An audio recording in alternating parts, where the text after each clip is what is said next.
What were your impressions and understandings of America at that time when you were in Lebanon? Like, what kind of information did you have, and how did you view America? So that's a funny. First, I've learned English from cartoons. So growing up on Tom and Jerry and Popeye and all the Transformer movies and stuff like that. So that's your first window into what America looked like. Like this is from America. That you see the American flag in one of these cartoons, and you're like, wow, that's cool. That's life. And as a kid, that's the first initial memory of myself. Then you get into the teenage years, and you're listening to American music. So I took a liking to country music, and that's, my friends are just blasting whatever they're blasting for songs, and I'm listening to country music in my car and American music. So that was kind of like the second step. And then the third step, my cousin used to work for the Christian Broadcasting Network, which was based in Lebanon at one of their stations. So my cousin works for them as their producer, and then you see the American vehicles traveling back and forth through our town. You see the American flag on them. So that's the early childhood memories. Then you see the videos in Hollywood and the films. You go to the movie theater.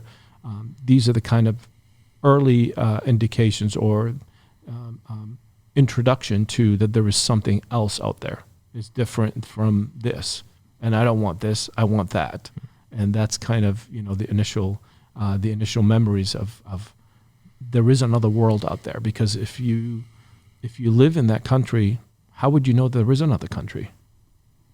There isn't. Did you have was it a complex enough thought to think in America there will be more opportunity?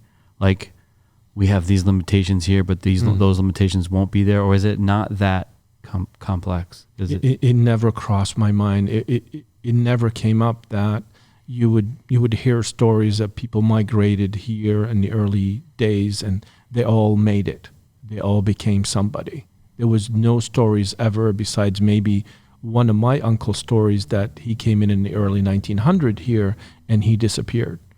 Besides him, I don't know of one single story that a person came in here and did not make it. So that's exactly what I'm asking. So the impression is that there's not just opportunity, but that it's like, as long as you get after it, you're gonna be a success. As soon as you get out of there, it's going to be a success. And there was no doubt in anybody's minds. Some of my friends, my childhood friends, some of them left to South Africa and made it. Some of them left to Bolivia and made it. Some of them left to Peru, to Mexico, to Sweden, to Norway, to Canada. The first thing that you do as a young man in Lebanon was can I get out? And if the answer is yes, then you made it.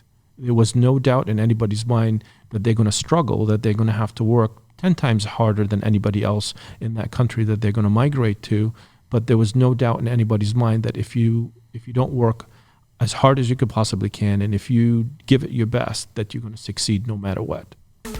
Like, subscribe, hit the bell, right here, point, yeah, slap that subscribe, smack it, smash that subscribe, smash that